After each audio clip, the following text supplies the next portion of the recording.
Hi everyone, मैं CA जेनिशा और आज हम स्टार्ट करेंगे अपना फाइनेंशियल मैनेजमेंट का लेक्चर 1 राइट। तो इसमें हम स्टार्ट करते हैं। हम एक सेकेंड मैं ज़रा लिख लूँ ताकि आप सब लोगों को पहला कलर चेंज कर लेते हैं हम इसका। फाइनेंशियल मैनेजमेंट,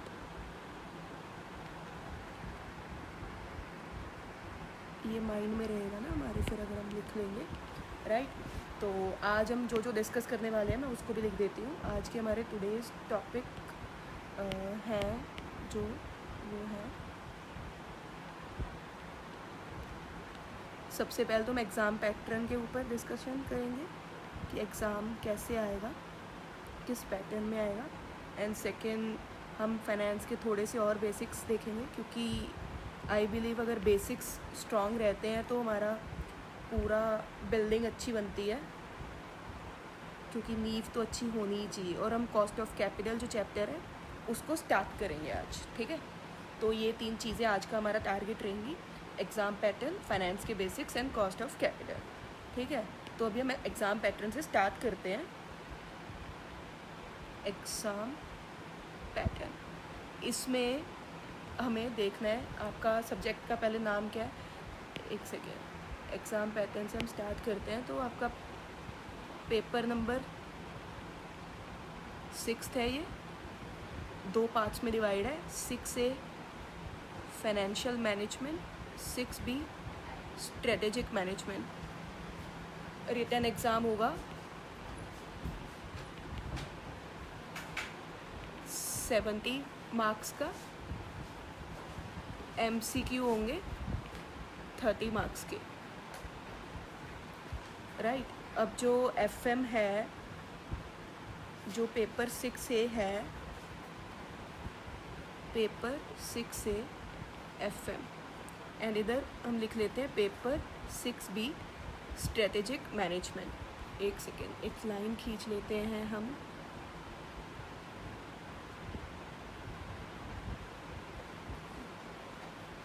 मैनेजमेंट राइट, इसको उड़ा देते हैं स्केल को और लिखते हैं अपन इसमें। तो ये जो आएगा, रिटन एग्ज़ाम की बात कर रहे हैं, 35 मार्क्स, और ये भी आएगा 35 मार्क्स का, ठीक है। टोटल पेपर आपका मतलब 50 मार्क्स का ये है एंड 50 मार्क्स का SM है। इसमें आपके टोटल क्वेश्चंस आएंगे 4, क्वेश्चन नंबर 1 to 4, और इसमें आपके आएंगे total questions 4, question 5 to 8 right. जो इसमें फर्स्ट क्वेश्चन है FM में, फर्स्ट क्वेश्चन कंपलसरी है और ये आएगा 15 मार्क्स का, ये कंपलसरी है। और SM में पेपर 6B है जो कि हमारा, उसमें 5th क्वेश्चन कंपलसरी है जो आएगा 15 मार्क्स का राइट। अब हमारे question number 3rd to 5th, नहीं 3rd 4th, 2nd to 4th, एक second, 2nd question to 4th question, इसमें से अटेम्प्ट एनी 2, सिर्फ 2 क्वेश्चन अटेम्प्ट करने हैं। ये 10 मार्क्स का ईच है। जो ये मैं नोट्स बना रही हूँ ना, आपको डिस्क्रिप्शन बॉक्स में टेलीग्राम चैनल का लिंक मिल जाएगा, आप वहाँ पे जाके चैनल को ज्वाइन कर लीजिएगा और वहाँ से आप ये सब कुछ डाउनलोड कर सकते हो, ठीक है। और जो हमारे SM में है 6th to 8th क्वेश्चन, उसमें भी अटेम्प्ट एनी 2, ये भी 10 मार्क्स ईच है, ठीक है। अब जो ये पेपर 6A FM है, इसमें 3 क्वेश्चंस तो रहेंगे आपके प्रैक्टिकल, एक क्वेश्चन आएगा आपका थ्योरी का। आप ऐसा मान सकते हो कि जो थ्योरी वाला क्वेश्चन है वो आपका हो जाएगा कि ऑप्शनल है, या तो आप तीनों practical, of course mostly students तीनों प्रैक्टिकल क्वेश्चंस के लिए ऑप्ट करते हैं थ्योरी वाला क्वेश्चन में, क्योंकि मार्क्स कटने के भी चांसेस रहते हैं, क्योंकि थ्योरी में पूरे नंबर मिलना थोड़ा डिफिकल्ट हो जाता है, इसीलिए प्रैक्टिकल क्वेश्चंस में जाते हैं सारे। और जो स्ट्रेटेजिक मैनेजमेंट है इसमें तो आपका पूरा पेपर थ्योरी ही आएगा, थ्योरी क्वेश्चंस, ठीक है। और एक और बात, अगर आपको हैंड राइटिंग वगैरह में कोई इशू लगे या कोई कहीं लगे कि क्वालिटी कॉम्प्रोमाइज़ हो रही है, थोड़ा कम समझ आ रहा है, तो आप कमेंट बॉक्स में बता सकते हैं, I will work on it, ठीक है, क्योंकि हमारा टारगेट है क्वालिटी डिलीवर करना, ठीक है। इस लाइन को थोड़ा और बड़ा कर देते हैं, हो गई, ठीक है।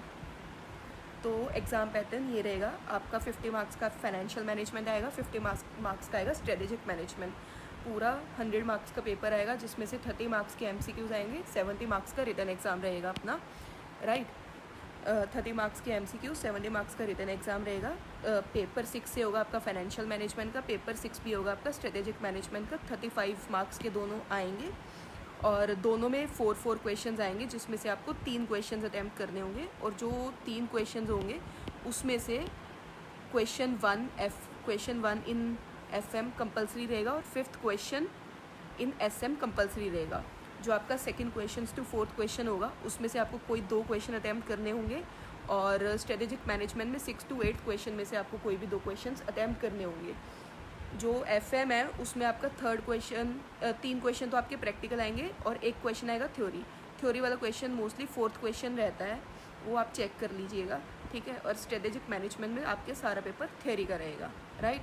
तो ये हमारा एग्ज़ाम का पैटर्न, आप ये सारा नोट डाउन कर लेना एक बारी, या फिर आप नोट डाउन जब मैं उसमें शेयर करूँगी टेलीग्राम से, अगर आपको नोट डाउन करना हो तो आप वहाँ से डाउनलोड करके कर सकते हैं, या फिर आप सिर्फ PDF भी अपने पास रख सकते हैं, ठीक है। तो इसी के साथ हम मूव करते हैं फाइनेंस के बेसिक्स पे, अदरवाइज़ थोड़ा क्लास लंबी हो जाएगी, जो फ़ायदा नहीं है, हम टाइम बिना वेस्ट करे आगे मूव करते हैं।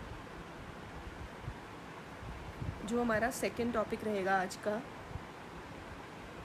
उस पे हम फाइनेंशियल मैनेजमेंट में हमें डिसीजंस लेने पड़ते हैं, उनके ऊपर हम डिस्कशन करेंगे, फाइनेंशियल मैनेजमेंट डिसीजंस, राइट। हमने जैसे कि कल डिस्कस करा था, जैसे वी डिस्कस्ड यस्टरडे, जो इसके पहले वाला लेक्चर है आप उसको रेफ़र करना, we discussed in previous lecture, case scenario लिया था हमने, where we set up the manufacturing unit, right, जहाँ हमने मैन्युफैक्चरिंग यूनिट सेटअप करी थी, ठीक है। तो मैन्युफैक्चरिंग यूनिट सेटअप करी थी हमने उसमें क्या देखा था कि 4 स्टेजेस होती हैं, ठीक है। तो मैं यहाँ पे लिख लेती हूँ, स्टेज 1, एक स्टेज 2 और एक स्टेज 3, ठीक है। स्केल कहाँ गया, ये रहा, अभी यार उड़ गया, ये रहा स्केल, ब्लैक कलर से हम इसकी लाइंस खींच देंगे, अच्छे से नोट्स बनाएंगे, बढ़िया। जहाँ समझना है ना गाइस बता देना बस कमेंट बॉक्स में ना, ताकि आपको अच्छा लेक्चर अच्छा मिले, अगला लेक्चर अच्छा मिले। 90 डिग्री,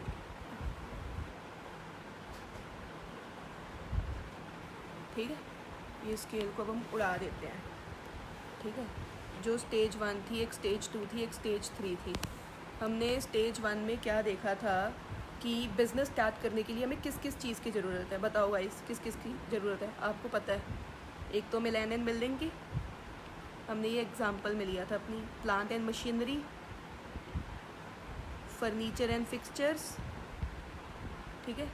ये अपने लिखा था ना क्या क्या चाहिए, बार बार लिखेंगे ताकि कंसेप्ट्स ना माइंड में बैठ जाएं, क्या क्या चाहिए, ठीक है। और वर्किंग कैपिटल भी हमें चाहिए। ये सारी चीज़ों पे विस्तार में डिस्कशन होगा कि वर्किंग कैपिटल ये सब चीज़ें क्या होती हैं, ठीक है। ये सारी चीज़ें चाहिए हमें। अब ये लाइन थोड़ी बड़ी भी करनी पड़ जाएगी हमें, एक सेकेंड, वर्किंग कैपिटल। और ये सब कैसे आएगा, कैसे आएगा, बताया था ना मैंने कैसे आएगा। पैसे से, पैसे के बिना कोई नहीं पूछता गाइस, पैसे से आएगा। और फिर हमने स्टेज 3 में क्या देखा था कि पैसा कहाँ से आएगा, पैसा कहाँ से आएगा। अभी आपको लग रहा होगा कि ये फालतू में हम इतना नोट डाउन कर रहे हैं, बट आपको पता है जब आपको रिवीजन के टाइम ये सब चीज़ें बहुत काम आएंगी। सब लिख लेना, वहाँ पे आपको कुछ याद नहीं रहता फिर रिवीजन के टाइम पे कि कैसे था कैसे नहीं था, तो ये सब लिख के रखना भाई सच में। तो यहाँ पे हमने देखा था हमारे पास क्या क्या ऑप्शन है। एक तो हम या तो खुद का पैसा लगा लें, ऑनर्स कैपिटल हम किसको कहते हैं, खुद का पैसा, खुद का पैसा, ठीक है। या फिर हम लोन ले सकते हैं, या फिर हम पब्लिक इशू में हमने क्या देखा था, equity share capital, preference share capital, ये सारी चीज़ें पब्लिक इशू में आ जाती हैं, ठीक है। अब हमारी एक स्टेज 4 थी जो कि सबसे इम्पॉर्टेंट स्टेज रहती है। स्टेज 4 पे आ जाओ। स्टेज 4 में हमने डिसाइड करना है, डिसाइड करने का मतलब हमें डिसीजन लेना है। स्टेज 4 में क्या डिसाइड करना है, decide whether to raise fund by loan, या तो हम लोन से पैसा रेज करें, या फिर हम खुद का पैसा लगाएं, ऑनर्स कैपिटल, या फिर हम पब्लिक इशू करें, ठीक है, या फिर कॉम्बिनेशन में जाएं। कॉम्बिनेशन का मतलब कि हम तीनों, कॉम्बिनेशन का मतलब बताती हूँ मैं। कॉम्बिनेशन का मतलब कि या तो हम ऑनर्स कैपिटल थोड़ा सा ले ले, थोड़ा सा लोन ले ले, थोड़ा सा पब्लिक इशू कर दें, या फिर थोड़ा सा खुद का पैसा ले ले, थोड़ा सा लोन लगा दें। मतलब कॉम्बिनेशन में कोई भी चीज़, या तो तीनों का कॉम्बिनेशन या किसी भी दो का कॉम्बिनेशन, कैसे भी चलेगा, ठीक है। अब ये हमें डिसीज़न लेना है। अब हम इस डिसीज़न को क्या कहते हैं, हमें यहाँ पे कि किस तरह से फाइनेंस करना है अपने बिजनेस को, राइट। तो इस डिसीज़न को हम क्या कहते हैं, this is known as financing decision. Financing decision क्या कहते हैं, फाइनेंसिंग डिसीज़न। भाई फाइनेंसिंग डिसीज़न क्या होता है, जहाँ पे हमें पता करना है कि हमें पैसा कहाँ से मिलेगा, कैसे रेज़ कर सकते हैं। हम पैसा वहीं से रेज़ करेंगे जहाँ से हमें ज़्यादा फ़ायदा होगा, जहाँ पे हमारी कॉस्ट कम आएगी, फ़ायदा ज़्यादा होगा, बेनिफिट ज़्यादा होगा। पैसा हम वहीं से रेज़ करेंगे ना। तो हम इस चीज़ को भी मैं आपको लिखवा देती हूँ, हम सब लिखेंगे, जो मैं बोलूँगी हम सब लिखेंगे गाइस, ठीक है। तो of course we will take decision where benefit हमारा मोर होगा एंड कॉस्ट हमारी कम होगी, ठीक है। इन शॉर्ट कह सकते हैं हम, इन शॉर्ट क्या कह सकते हैं हम, where cost of capital is less, cost of capital. तो ये सब क्या है भाई, कॉस्ट ऑफ कैपिटल ही है ना, जो हम पैसा बिजनेस में लगाएंगे उसको हम क्या कहते हैं, कैपिटल कहते हैं ना। अब वो कैपिटल कहाँ से हो सकती है, या तो हम लोन लेके लगा सकते हैं, या हम खुद का पैसा लगा सकते हैं, ठीक है, या हम पब्लिक इशू कर सकते हैं, राइट। अगर हम लोन लेके लगाएंगे तो हमारी कॉस्ट क्या होगी उस कैपिटल के ऊपर, हमें इंटरेस्ट पे करना होगा, राइट। अगर हम पब्लिक इशू करेंगे तो हमारी कॉस्ट क्या हो जाएगी, डिविडेंड हो जाएगी, ठीक है। तो जहाँ पे हमें ये कॉस्ट कम से कम होगी वहाँ हम उसी सोर्स से हम पैसा उठाएंगे, वहीं से हम पैसा उठा के अपने बिजनेस में लगाएंगे, ठीक है। तो ये होता है हमारा फाइनेंसिंग डिसीजन। अब एक और चीज़ गाइस, एक और चीज़, बस यहीं जुड़े रहना, ठीक है। अगर हमें इन्वेस्ट करना हो, if we have to invest money, ठीक है, अगर हमें पैसा इन्वेस्ट करना हो तो हम कहाँ करेंगे, हम वहीं करेंगे जहाँ हमें रिटर्न ज़्यादा मिलेगी, तो हम वहाँ करेंगे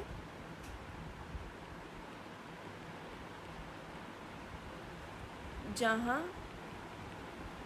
रिटर्न मोर होगी, ठीक है भाई। अगर हमें उठाना है हम वहाँ से उठाएंगे जहाँ हमारी कॉस्ट ऑफ कैपिटल कम होगी, पर अगर हमें इन्वेस्ट करना है तो हम वहीं करेंगे जहाँ हमें रिटर्न ज़्यादा मिलेगी, जहाँ हमें इंटरेस्ट ज़्यादा मिलेगा, या हमें डिविडेंड ज़्यादा मिलेगा। हम वहीं इन्वेस्ट करेंगे ना जहाँ हमें फ़ायदा ज़्यादा होगा, बेसिकली वहीं इन्वेस्ट करेंगे। तो ये तो इसको क्या कहते हैं, इन्वेस्टिंग डिसीजन। क्या कहते हैं, इन्वेस्टिंग डिसीजन, राइट। ठीक है, तो सबसे पहले हमने देखा कि फाइनेंसिंग डिसीजन क्या होता है। फाइनेंसिंग डिसीजन वो होता है कि जहाँ से हम पैसा रेज़ करेंगे अपने बिजनेस में लगाने के लिए, और हम कहाँ से रेज़ करेंगे, जहाँ हमारी कॉस्ट ऑफ कैपिटल कम होगी। और जब इन्वेस्ट करने की बात आ जाती है तो हम वहाँ इन्वेस्ट करेंगे जहाँ हमें रिटर्न ज़्यादा मिलेगी। ठीक है, इन शॉर्ट हम ये कह सकते हैं कि we will invest where return is more. एक लाइन में अगर हम इसको लिखना हो तो हम यही कहेंगे, साथ साथ समरी भी मिलती जाएगी गाइस आपको। In short, we will invest where return is more. ठीक है, तो ये हमारे फाइनेंसिंग और इन्वेस्टिंग डिसीजंस हो गए हैं। अब हम एक और चीज़ रह गई है, जो हमारी बहुत इम्पॉर्टेंट है। ये सब चीज़ें हमने डिस्कस कर ली हैं, अब एक और चीज़ रह गई है। एक और चीज़ गाइस वो बहुत ज़रूरी है, बहुत इम्पॉर्टेंट। ठीक है, अब देखो, अगर हम पब्लिक इशू से पैसा रेज़ करते हैं, अब जिन लोगों ने बिज़नेस में इन्वेस्ट करा है तो ये भी देखेंगे ना कि हमें भी कुछ मिले रिटर्न में, कंपनी के प्रॉफिट्स में हमें भी कुछ मिले। जिन लोगों ने हमारे बिज़नेस में इन्वेस्ट करा है पब्लिक इशू के थ्रू, इक्विटी शेयर कैपिटल के थ्रू, प्रेफरेंस शेयर कैपिटल के थ्रू, तो उनको भी तो रिटर्न में कुछ चाहिए होगा। तो दे विल ऑल्सो लुक कि हमें भी कंपनी के प्रॉफिट से कुछ मिले। ठीक है, क्योंकि वो भी तो कंपनी के मालिक है ना। अब जो उनको हम कंपनी के प्रॉफिट से देंगे उसको हम क्या कहते हैं, डिविडेंड। अब डिविडेंड कितना पे करना है, कैसे देना है, कितना नहीं देना, तो इस डिसीज़न को हम क्या कहते हैं, डिविडेंड डिसीज़न। क्या कहते हैं, डिविडेंड डिसीज़न।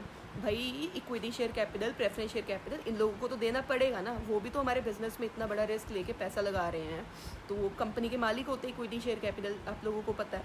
ठीक है, तो हमें उनको भी देना पड़ेगा, डिविडेंड देंगे हम। तो डिविडेंड इक्विटी शेयर कैपिटल को तो कंपलसरी नहीं होता डिविडेंड देना, जो प्रेफरेंस शेयर कैपिटल होता है बट उनको तो कंपलसरी होता है। अब कितना डिविडेंड हमें इक्विटी शेयर कैपिटल को देना है, नहीं देना, ये सब डिसीज़न जो हम लेते हैं इसको क्या कहते हैं, डिविडेंड डिसीज़न। ठीक है, तो हम इस चीज़ को भी लिख लेते हैं, हिंदी और इंग्लिश मिक्स में लिखवाऊंगी। ठीक है, जिन लोगों ने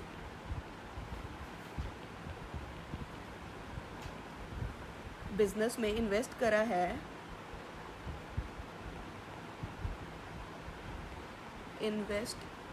है, तो ये भी देखेंगे, तो दे विल ऑल्सो वांट कि हमें भी कंपनी के प्रॉफिट्स से कुछ मिले, because they are the owners of company, equity share holders। Okay, तो जो हम शेयर होल्डर्स को डिस्ट्रीब्यूट करेंगे, तो जो हम गलत हो रहा है, शेयर होल्डर्स को डिस्ट्रीब्यूट करेंगे उससे कहते हैं डिविडेंड, उससे कहते हैं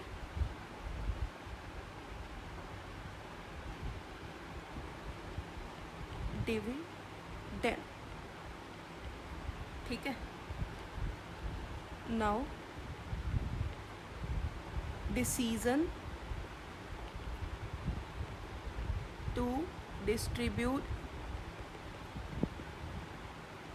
dividend is known as dividend decision. क्या कहते हैं, डिविडेंड डिसीजन।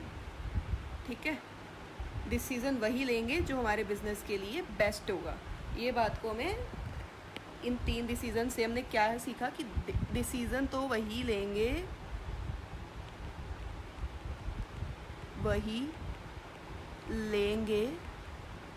जो हमारे बिज़नेस के लिए बेस्ट होगा, जो हमारे बिज़नेस के लिए बेस्ट होगा, राइट। अब जो हमने पढ़ा है एक बारी ना हम उसको समराइज़ कर लेते हैं ताकि आप लोग एक जगह पे उस सारी चीज़ को रिलेट कर पाएँ, ठीक है। तो लेट्स समराइज़ एवरीथिंग। अब हमने देखे क्या थे, सोर्सेज ऑफ फाइनेंस, यहीं से स्टार्ट हुआ था। सबसे पहला क्या देखा होता है, share capital.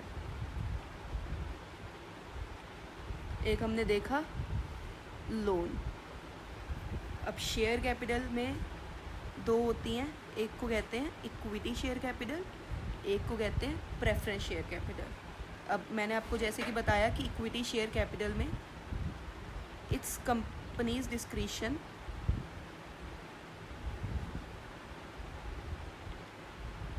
To distribute dividend.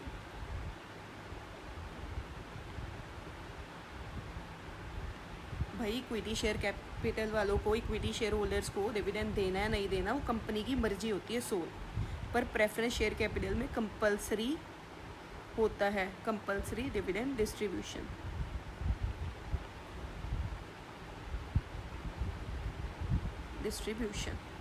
ठीक है। अब हम देखते हैं लोन।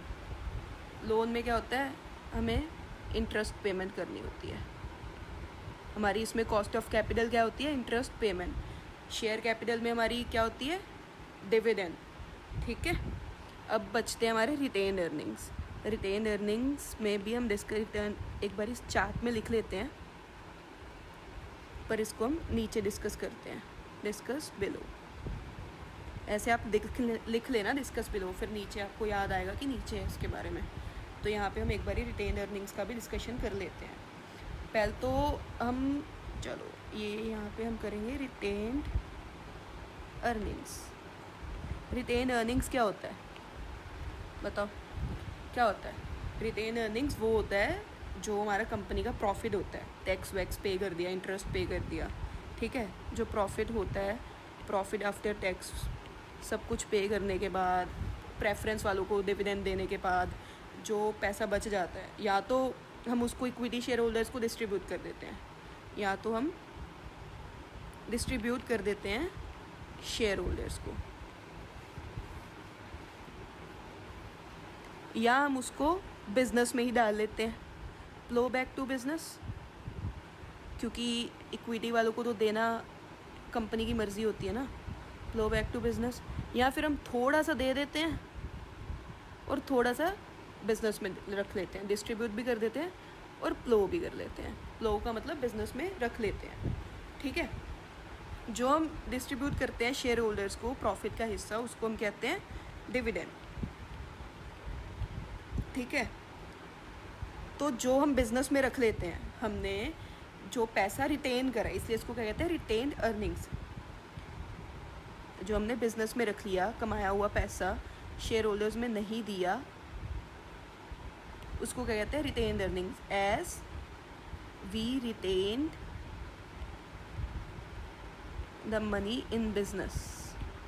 हम बिजनेस में रिटेन क्यों करते हैं? ताकि हमें कोई फ्यूचर प्रोस्पेक्ट्स अच्छे दिख रहे हो ग्रोथ के लिए, किसी भी चीज़ के लिए, तो हम वहाँ पे पैसा इन्वेस्ट करेंगे और अपने शेयर होल्डर्स का प्रॉफिट मैक्सिमाइज़ करेंगे। यही वजह होगी, अब नुकसान करने के लिए थोड़ी रखेंगे, ठीक है। अब जो डिस्ट्रीब्यूट एंड फ्लो होता है उसमें डिविडेंड भी देते हैं और थोड़ा सा रिटेन भी कर लेते हैं। आर ई मतलब रिटेन अर्निंग्स, ठीक है। तो ये था रिटेन अर्निंग्स का कॉन्सेप्ट। जो इन रिटेन अर्निंग्स में हमने क्या पढ़ा, जो हमारा प्रॉफिट आफ्टर टैक्स है उसको या तो हम डिस्ट्रीब्यूट करते हैं शेयर होल्डर्स को, अगर हम उसको डिस्ट्रीब्यूट करते हैं तो उसको हम डिविडेंड कहते हैं। अगर हम उसको अपने बिजनेस में रख लेते हैं तो अगर हमने उसको बिजनेस में रखा तो वही तो हमारे टॉपिक का नाम है, रिटेन अर्निंग्स, ठीक है। क्योंकि हमने पूरा पैसा बिजनेस में रिटेन कर लिया, या फिर हमारे पास एक और ऑप्शन होता है, हम थोड़ा सा डिस्ट्रीब्यूट कर ले, थोड़ा सा बिजनेस में रख ले। जो पोर्शन हमने डिस्ट्रीब्यूट करा हम उसको डिविडेंड कह देते हैं, जो हमने बिजनेस में रखा उसको रिटेन अर्निंग्स कह देते हैं। सिंपल सी बात है, यही था ये वाला टॉपिक। ठीक है, तो अभी हम ना एक कंक्लूजन पे जाते हैं। इतना सारा हो गया, एक हम कंक्लूजन डेराइव करते हैं छोटा सा, जिस पे हमें सारी चीज़ें और क्लैरिटी मिल जाएंगी। एक सेकेंड, हम जाते हैं ये कंक्लूजन पे। कंक्लूजन भाई ये सब नोट कर लेना, ठीक है, बहुत काम आएगा, बहुत डिटेल में पढ़ाया मैंने। ठीक है, we are doing everything to keep the cost of capital low, to keep the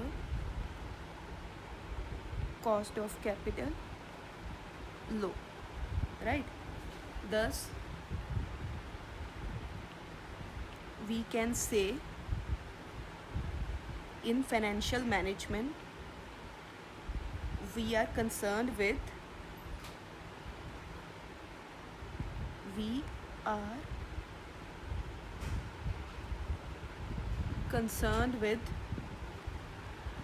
efficient acquisition, इसको क्या कहते हैं, financing and allocation, efficient acquisition and allocation, investing in assets,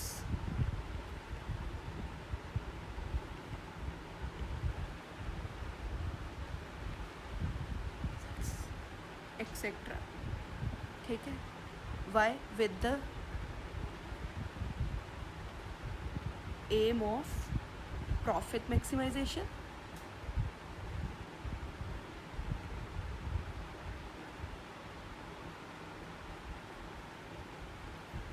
किसके लिए, ऑनर्स के लिए। क्या कहते हैं, जो डिस्ट्रीब्यूट करते हैं डिविडेंड, राइट? तो ये पूरा कंक्लूड हो गया। We are concern with efficient acquisition, we are concern with efficient acquisition, we are concern with efficient allocation, we are concern with efficient allocation. Why? To maximise the profit of the owner, जिसको हम dividend कहते हैं।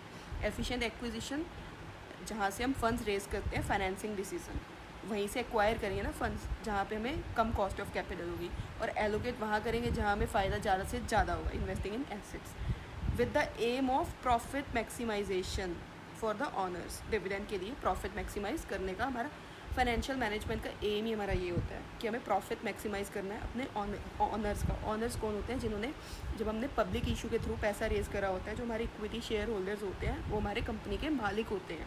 ये सब हमने पढ़ा भी हुआ है, ठीक है। तो ये था हमारा। अब एक और चीज़ कर लेते हैं हम, हिंदी में थोड़ा सा और लिखवा देती हूँ आपको मैं, ताकि आप ये चीज़ आपके बिल्कुल अंदर बैठ जाए। पैसा कहाँ से लेना है? पैसा कहाँ से लेना है, इसको कहते हैं फाइनेंसिंग डिसीजन।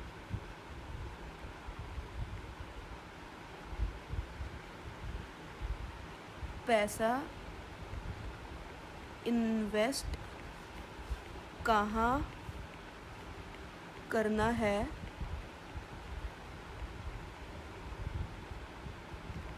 Investing decision.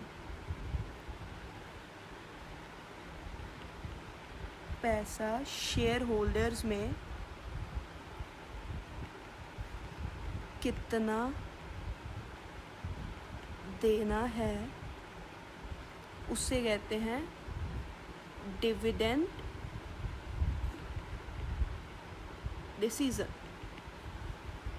ठीक है जी, चलो अभी पहले ये सारा लिख लो। अब हम इसके बाद स्टार्ट करेंगे अपना नया चैप्टर, जिसको हम कहते हैं कॉस्ट ऑफ कैपिटल। अब हम नए चैप्टर पे जाने के लिए पूरे तैयार हो गए हैं। पहले तो ये जो इसके पहले वाला लेक्चर है उसको ज़रूर देखना, और ये सारा जो मैंने पढ़ाया है इसको पूरा समझ के अच्छे से देखना, फिर हम कॉस्ट ऑफ कैपिटल स्टार्ट कर रहे हैं, तो हम उस पे जाते हैं, ठीक है। हाँ जी गाइस, तो चलो स्टार्ट करते हैं कॉस्ट ऑफ कैपिटल चैप्टर से, राइट।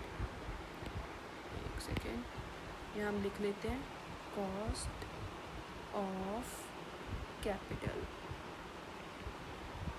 अब इस चैप्टर में हमें देखना क्या है, बेसिकली जितने भी हमने ऊपर सोर्सेज ऑफ फाइनेंस देखे हैं ना, उनकी कॉस्ट हमारे बिजनेस को क्या पड़ती है, कितनी पड़ती है, हमें वो देखना है, वही कैलकुलेट करनी है इस चैप्टर में, ठीक है। तो एक बार इसका ओवरव्यू दे रही हूँ मैं आप लोगों को, ओवरव्यू, ठीक है। तो जो ऊपर हमने देखे सोर्सेज ऑफ फाइनेंस, उनकी कॉस्ट कैलकुलेट करनी है हमें, बेसिकली कॉस्ट ऑफ कैपिटल, ठीक है। ऊपर हमने देखा एक तो डेट, क्या देखा, डेट, तो हमें क्या करनी है, कॉस्ट ऑफ डेट कैलकुलेट करनी है। हमने ऊपर देखे प्रेफरेंस शेयर, क्या देखे, प्रेफरेंस शेयर, तो हमें कैलकुलेट करनी है कॉस्ट ऑफ प्रेफरेंस शेयर। हमने ऊपर देखा इक्विटी, तो हम क्या कैलकुलेट करेंगे, कॉस्ट ऑफ इक्विटी। हमने ऊपर देखा रिटेन्ड अर्निंग्स, तो हम क्या कैलकुलेट करेंगे, कॉस्ट ऑफ रिटेन्ड अर्निंग्स। अब इन सब की कॉस्ट को मिला के हम क्या कहते हैं, weighted average cost of capital. ये बेसिकली हम तब कैलकुलेट करते हैं जब हम कॉम्बिनेशन वाले सोर्सेज ऑफ फाइनेंस को ऑप्ट करते हैं, बेसिकली कि हमने 50% डेट ले लिया, 10% प्रेफरेंस शेयर ले लिया, 20% इक्विटी ले ली, 20% रिटेन्ड अर्निंग्स ले लिया, ठीक है। तो जब हम कॉम्बिनेशन में जाते हैं तो हम क्या कैलकुलेट करते हैं, weighted average cost of capital, okay. तो मेरा एक क्वेश्चन है कि इतना सब करने की क्या ज़रूरत है, why we are doing all this things, why, क्यों कर रहे हैं भाई। एक ही एम है हमारा, क्या एम है, वेल्थ को मैक्सिमाइज़ करना, वेल्थ मैक्सिमाइजेशन के लिए कर रहे हैं हम ये सब। अब बहुत लोगों का सवाल होगा कि वेल्थ मैक्सिमाइजेशन क्या होती है, वेल्थ मैक्सिमाइजेशन क्या होती है, what is wealth maximisation. Wealth maximisation होती है, हम एक एग्जांपल से समझते हैं। सपोज़ करो एक शॉपकीपर है, ठीक है। तो वो रोज़ कैश कमा रहा है, घर लेके जा रहा है। अब वो सिर्फ काम इसलिए नहीं कर रहा कि वो रोज़ कैश कमाए और घर लेके जाए, वो काम कर रहा है ताकि वो कस्टमर को अच्छी सेटिस्फेक्शन दे पाए, अच्छी क्वालिटी दे पाए, और वो अपने प्रॉफिट्स को भी रिटेन कर रहा है बिज़नेस में। क्यों कर रहा है, ताकि वो अब फ्यूचर में अपनी कंपनी की वैल्यू और वर्थ बढ़ा सके, जिससे वो फ्यूचर में अच्छे प्रॉफिट्स कमा सके, अच्छी रिटर्न्स कमा सके, ठीक है। तो अब कोई भी इंसान ऐसे तो है नहीं कि I am earning 100 rupees today, तो मैं ये कभी नहीं चाहूँगी कि मैं पूरी लाइफ रोज़ 100 रुपये कमाऊँ। मैं चाहूँगी ना कि मैं 10 साल बाद एक अलग जगह पे हूँ, मेरी वैल्यू और वर्थ बढ़ जाए। अब मेरी वैल्यू और वर्थ कैसे बढ़ेगी, तो मैं स्किल्स को एनहांस करूँगी, मतलब मेरे को कोई ऐसा डिसीज़न लेना पड़ेगा ना जिससे मेरी वैल्यू और वर्थ दोनों इंक्रीज़ हो जाएं। तो किसी ऐसे डिसीज़न को लेना जिससे हमारी वैल्यू और वर्थ दोनों इंक्रीज़ हो जाएं, उसको कहते हैं वेल्थ मैक्सिमाइजेशन, ठीक है। तो जितना मैंने अभी आपको बताया है ये एक बार लिख लेते हैं। और एक और चीज़ हमने अभी सीखा था कि utilisation of funds and procurements of fund, effective procurement and effective utilisation of funds. अब इफेक्टिव प्रोक्योरमेंट क्या होती है, जो हमारी कॉस्ट ऑफ कैपिटल कम होगी वही होती है इफेक्टिव प्रोक्योरमेंट। और इफेक्टिव यूटिलाइजेशन क्या होती है, जब हमारा क्या नाम है बेनिफिट ज़्यादा होगा, ठीक है। तो ये सारी चीज़ें भी हमें कंसिडर करनी है, ये सारी चीज़ें कंसिडर करेंगे। ये डिसीज़न ही हो गया एक तरह से, हम ऐसा डिसीज़न लेंगे जिससे हमारी कॉस्ट ऑफ कैपिटल कम हो जाए और हमारा बेनिफिट ज़्यादा हो जाए। तो अगर हम ऐसा कोई डिसीज़न लेंगे जो हमारे बिज़नेस के लिए बेनिफिशियल है, उसको आगे लेके जाएगा, तो क्या वेल्थ ही तो क्रिएट होगी। तो उसको क्या कहेंगे हम, वेल्थ मैक्सिमाइजेशन। चलो इसको ना एक बार लिख लेते हैं हम, ताकि दोबारा आपके माइंड में भी रहे। What is wealth maximisation, making decision that increase the overall value or worth of a business, over the time. ठीक है, शॉपकीपर वाली एग्जांपल भी लिखवा ही देती हूँ, because I already told you सब कुछ लिखवाऊँगी. एग्जांपल लिख लेते हैं. If you run a shop,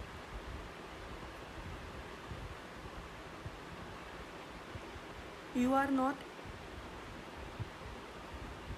just trying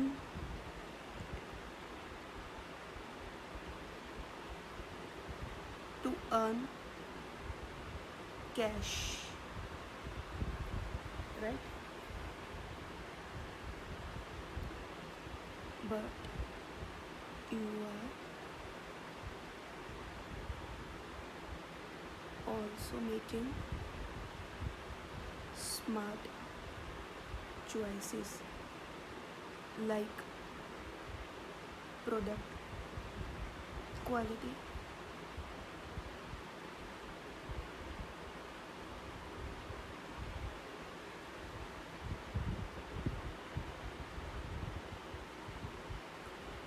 customer satisfaction,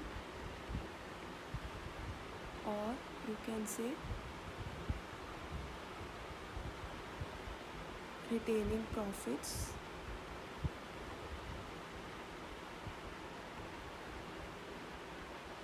so that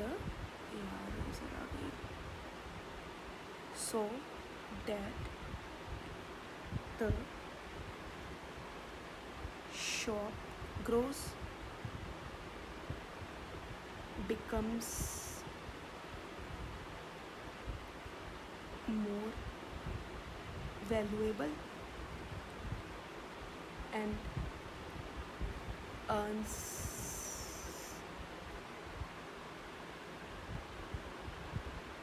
more in future. ठीक है, ये हमने देखा था. एक हो गया हमारा ये, एक हो गया इफेक्टिव प्रोक्योरमेंट,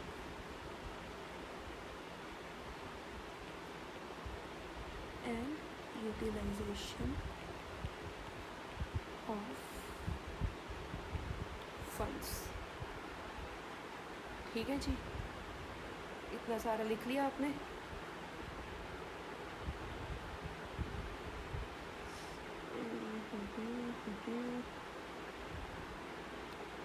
चलो आगे चलते हैं. अभी हम देखते हैं कॉस्ट ऑफ कैपिटल. अब हम आ जाते हैं मेन कॉस्ट ऑफ कैपिटल के ऊपर. थोड़ा सा लिखते हैं.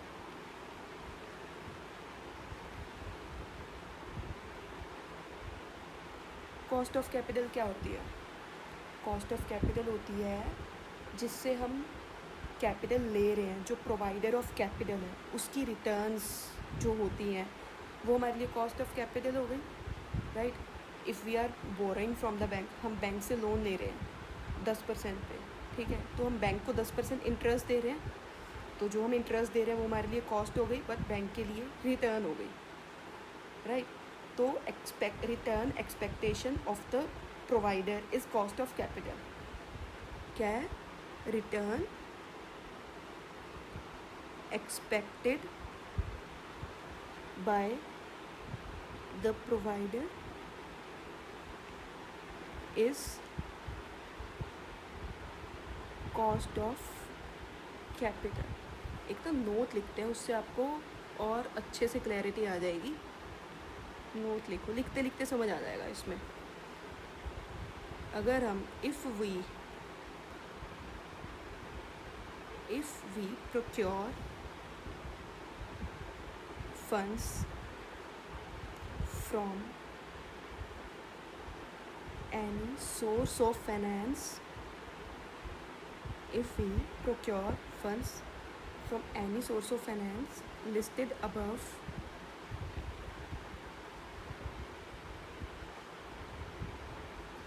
we have to pay an additional amount. We have to pay an additional amount with the principal amount.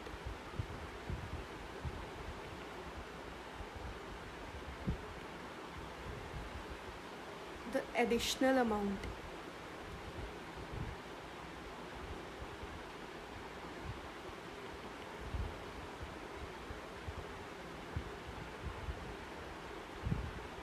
we are paying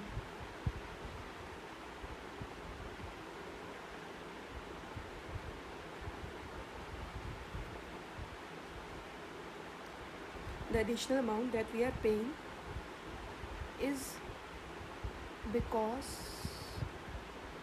we are using their funds. The additional amount we are paying is because we are using their funds. Hence, this is the cost for using the funds.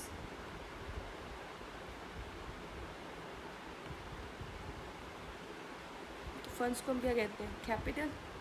So therefore it is called cost of capital.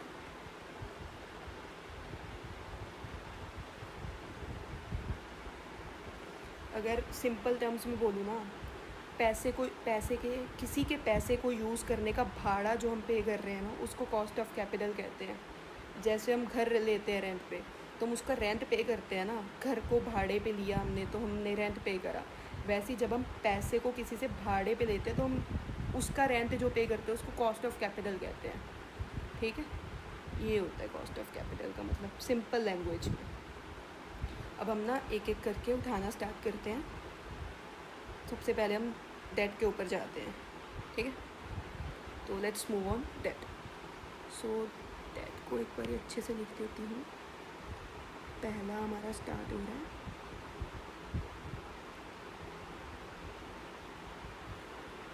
Cost of debt. Right, cost of date.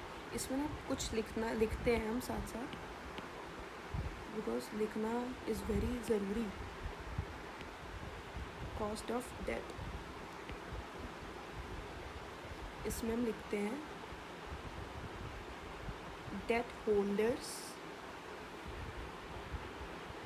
are not the owners of the company.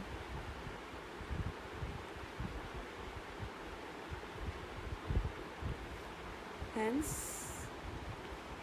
they do not participate in the affairs.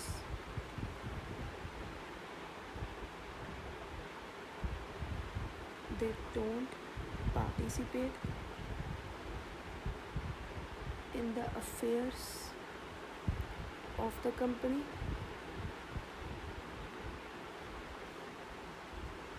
Company pays them charge for using their funds. So here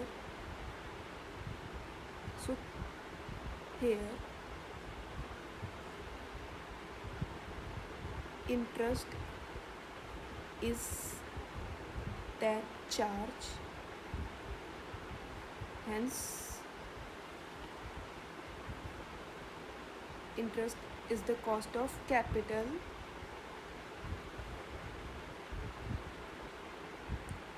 Hence, interest is the cost of capital.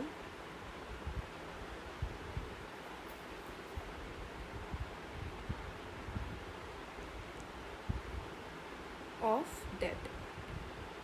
इसको ऐसे लिखते हैं. Hence, interest is the cost of debt. Right? जब हम date debentures issue करते हैं या bonds issue करते हैं, तो वी हैव टू पे फिक्स अमाउंट ऑफ इंटरेस्ट जो हमारे कॉन्ट्रैक्ट में पहले ही डिसाइडेड होती है. तो interest is the amount that we are paying over the principal amount, and therefore interest is the cost of that debt. Right? अभी एक चीज़, एक एग्ज़ाम्पल लिखवाती हूँ मैं आप लोगों को, वो लिखना। उसमें जैसे एग्ज़ाम्पल लेते हैं, कंपनी ने इशू करा 9% डिबेंचर्स। कंपनी ने इशू करा 9% non convertible debenture. Non convertible debentures वो होते हैं जो कभी भी इक्विटी या किसी और में कन्वर्ट नहीं होते, वो पूरी लाइफ लोन ही रहते हैं अपने फिक्स्ड इंटरवल तक, जब तक का टेन्योर है तब तक वो डिबेंचर ही रहेगा। It will not be get converted into equity. Convertible debentures are those debentures which gets converted into equity after specific period of time. Okay. Company issues 9% convertible non-convertible debentures of ₹100 each.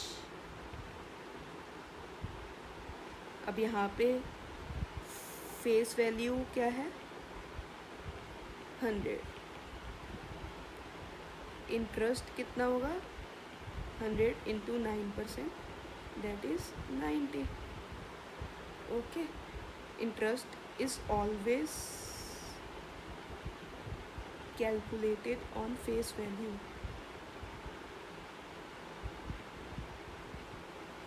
ठीक है जी, तो ये था। और अभी आपको एक चीज़ पता है guys, do you know one thing?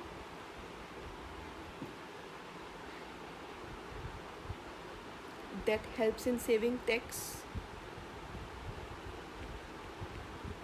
that हमारी टैक्स बचाने में मदद करता है। कैसे? एक एग्ज़ाम्पल लेते हैं, ठीक है? फिर इतना ही करेंगे आज, वो एग्ज़ाम्पल के बाद आज के सेशन को ओवर कर देंगे। अगर कुछ भी समझ ना आया हो, कुछ भी ठीक नहीं लगा हो, आपको लगा हो मैंने कुछ गलत बोल दिया, कुछ भी हो गया, प्लीज़ कमेंट बॉक्स में ज़रूर बताना, मैं उस चीज़ पे वर्क पक्का करूँगी, ठीक है? This is my guarantee. अभी हम उस एग्ज़ाम्पल को लेते हैं, मेरे साथ साथ लिखना। एक है x, एक है y। x में पूरा ऑनर का पैसा लगा है, खुद का पैसा, ऑनर्स कैपिटल। दो कंपनीज हैं, एक x है एक y। y ने लोन लिया हुआ है 400 का एट द 10% रेट पे, ठीक है? अभी जो पहले हम लिखते हैं इनकी अर्निंग्स, अभी कोई इंटरेस्ट नहीं दिया, कोई टैक्स नहीं दिया। अर्निंग्स कितनी है इंटरेस्ट और टैक्स देने से पहले?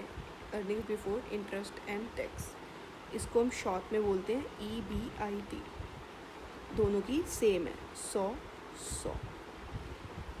अभी इंटरेस्ट चला गया, इंटरेस्ट पे कर देते हैं हम। कितना, एक सेकेंड यार, इंटरेस्ट पे कर दिया, यहाँ तो जाएगा नहीं, यहाँ जाएगा 400 का 10%, दैट इज़ 40 गया। तो अब EBIT में से अगर आई गया तो क्या बचा? EBT, earnings before tax. तो यहाँ पे कितना आ गया 100, यहाँ पे कितना आ गया 60। अब टैक्स भेज देते हैं हम। टैक्स कितना, मान लो 50% है, यहाँ पे रह गया 50, यहाँ पे रह गया 30। 100 का 50 गया, 60 का 30 गया, तो यहाँ पे कितना बचा 50 और यहाँ पे कितना बचा 30, ठीक है? तो अब EBT था, अर्निंग बिफोर टैक्स। अब ये क्या आ गया EAT, अर्निंग्स आफ्टर टैक्स, ठीक है? अब यहाँ पे आप एक चीज़ देख पा रहे होगे कि जो X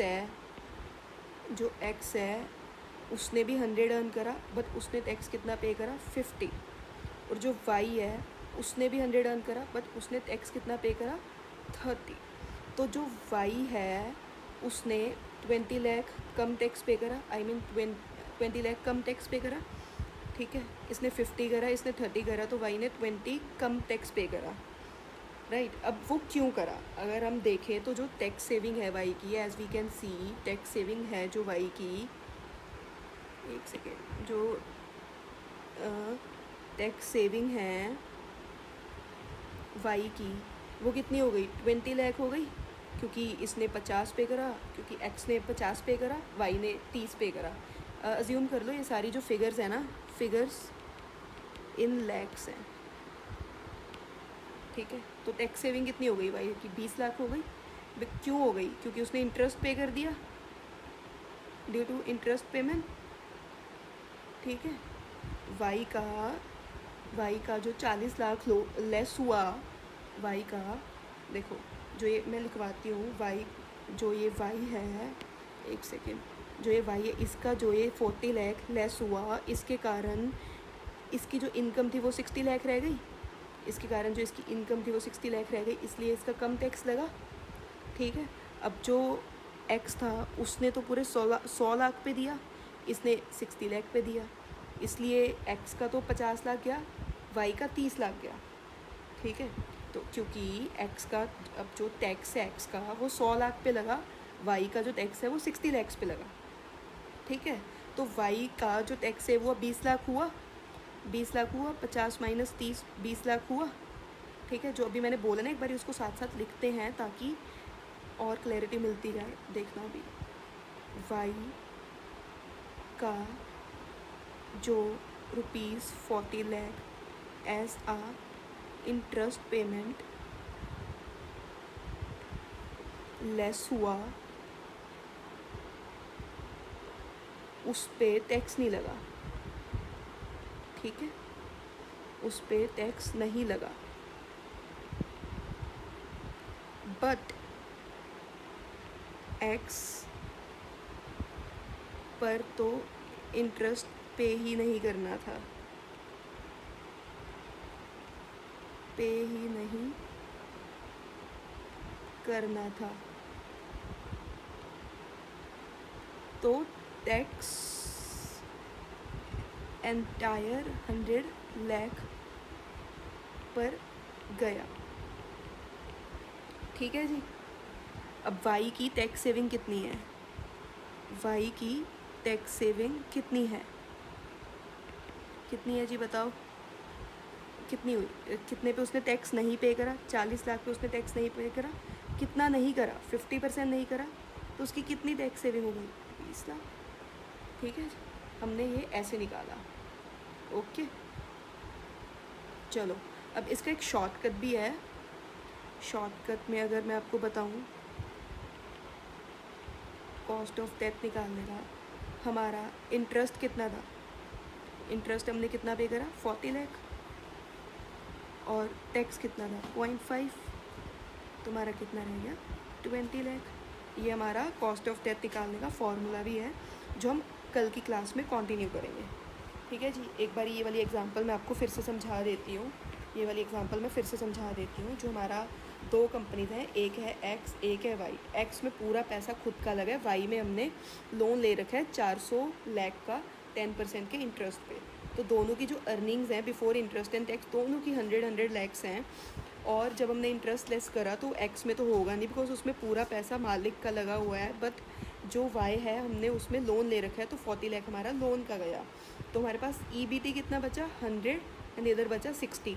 अब टैक्स कितना था 50%, तो हमारा 100 का 50% करा, 50 इधर गया, तो हमारे पास कितनी आया अर्निंग्स आफ्टर टैक्स 50, और इधर हमारा 60 था तो 30 गया, तो हमारा 30 गया है अर्निंग्स आफ्टर टैक्स। अभी जैसे कि आप देख पा रहे हैं, एक्स ने 50 लाख का टैक्स पे करा, वाई ने 30 लाख का टैक्स पे करा, बट दोनों ने कमाया सेम था। ऐसा क्यों हुआ, क्योंकि जो 40 लाख रुपए हैं वो 40 लाख रुपए हैं वो वाई ने टैक्स पे होने से पहले ही अपना एक्सपेंस लेस करा लिया, इंटरेस्ट का एक्सपेंस लेस करा लिया 40 लाख रुपए का, जिसके कारण उसकी अर्निंग बिफोर टैक्स भी कम हो गई, जो थी 60 लाख। तो अब वाई का टैक्स किस पे लगा, EBT पे टैक्स लगा, पर जो एक्स था उसका EBT तो सेम ही था EBIT के, बिकॉज कोई इंटरेस्ट लेस ही नहीं हुआ। ठीक है, तो इसीलिए वाई ने ड्यू टू इंटरेस्ट 20 लाख रुपए बचा लिए, टैक्स के 20 लाख रुपए बचा लिए। ऊपर मैंने क्या बोला था, debt helps in saving tax, तो कैसे हेल्प करता है ये हमने यहाँ पे सीखा कि इंटरेस्ट होने की वजह से 20 लाख रुपए टैक्स के बच गए। हमने इंटरेस्ट कितना नहीं पे, 40 लाख रुपए का इंटरेस्ट पे करा। ठीक है, तो मतलब हमने 40 लाख रुपए पे टैक्स नहीं पे करा, 40 लाख रुपए पे हमने टैक्स नहीं पे करा। कितना नहीं पे करा, 50% नहीं पे करा, तो हमारा कितना फ़ायदा हो गया, 20 लाख का फ़ायदा हो गया। यही मैंने यहाँ पे लिखा, हमने कितने पे 40 लाख रुपए पे टैक्स नहीं पे करा, जो कि हमारी इंटरेस्ट पेमेंट की अमाउंट है। 50% हमारा उस पर टैक्स नहीं पे करा, तो हमारा 20 लाख रुपए टैक्स सेव हो गया। तो शॉर्टकट अगर इसका मैं आपको बताऊं, 40 लाख रुपए पे हमने कॉस्ट ऑफ डेथ निकाली है हमने, ये आई है। अभी एक और चीज़ जो रह गई है वो मैं यहाँ पे लिख के देती हूँ आपको। वाई की जो टैक्स सेविंग है वो 20 लाख रुपए आई है। तो हमारी नेट इंटरेस्ट कॉस्ट, ये मैंने क्या निकाली है, हमारी नेट इंटरेस्ट कॉस्ट। अगर मैं इसको अगर सिंपल में बताऊँ, हमारी नेट इंटरेस्ट कॉस्ट कितनी हो गई, 40 लाख रुपए हमारा इंटरेस्ट का अमाउंट है, ऐसे हमने ऊपर देखा, और हमारा 20 लाख रुपए का तो उसने फ़ायदा करा दिया ना, तो हमारी नेट इंटरेस्ट कॉस्ट कितनी रह गई, 20 लाख। इसको हम ऐसे भी कैलकुलेट कर सकते हैं, इसको हम ऐसे भी कैलकुलेट कर सकते हैं। ठीक है जी, ये हमारी कॉस्ट ऑफ डेथ निकालने का तरीका हो गया, और ये सब ऐसे निकलेगा। So thank you so much, आज के लिए इतना ही, मिलते हैं नेक्स्ट वीडियो।